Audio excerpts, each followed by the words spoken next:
more now on this developing story. If you're just getting word of this morning, that Pat Quinn has passed away at the age of 71. He was in our studios here just a few months ago as he was being inducted into the Ring of Honor over at Rogers Arena. The Vancouver Giants announcing that this morning. Mr. Quinn passed away last night at Vancouver General Hospital after battling a lengthy illness. You know, we've been receiving many comments from you at home about the legacy Pat Quinn leaves on the hockey world in Canada. We wanted to bring in Schmaltz, sports director at News 1130, for her commentary on the announcement this morning and just general reaction to the sentiments with your colleagues and obviously the passing of such a great legend. Well, yes, it is a sad morning. I mean, he was so iconic in the world of hockey, not just here in Vancouver with his involvement with the Canucks, but throughout the NHL. And I just want to say that I think the comment and the quote from longtime broadcaster John Davidson sums it up best, saying that, you know, Mr. Quinn was the big Irishman, but when he entered a room, you knew that hockey was present. And he just loved the game and he ensued it. And it is a sad morning for hockey fans across Canada, really. And of course, he was in our studios just a few months ago. And talk about his character a little bit more for those people who never got a chance to be up close and personal with Pat Quinn. He's a very nice guy. And I had the pleasure of meeting him and chatting with him over the years, and he was a nice man. He would make eye contact with you, and he would listen to what you would have to say. And, you know, initially you would feel kind of intimidated being in his presence because he was such a big guy, but he always, you know, skirted around that. And you never, once you got going with the conversation, he gave you his undivided attention, and he was just a genuine man. And he had a sense of humor, too, that I found very endearing. Long list of accolades here, Anne, with what Pat Quinn was able to accomplish in the hockey world and for Canada, period. You know, we saw footage earlier of the honor of being bestowed with the Order of Canada, what was done with the Canucks, what was done on a national level. Is there a moment that kind of stands out for you? You've covered sports for years that truly showed the sign of leadership from Pat Quinn?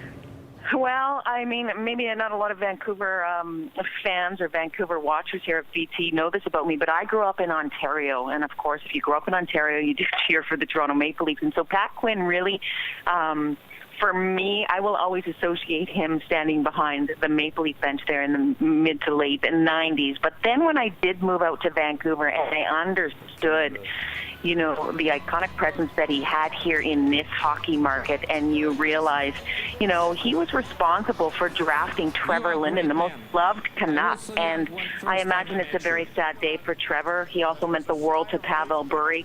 He was the co-owner of the Giants, and so I would see him both at Rogers Arena and where the Giants play at the Pacific Coliseum, and he was Mr. Hockey. And when you look back over his illustrious career, he was a player, 606 games as a defenseman in the league, and then he coached. You know, he coached the Oilers, the Flyers, the Kings, the Canucks, the Maple Leafs.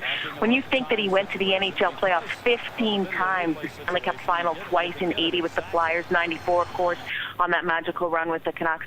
And he won, you know, the Jack Adams Coach of the Year twice with the Flyers in 1980 and the Canucks in 92.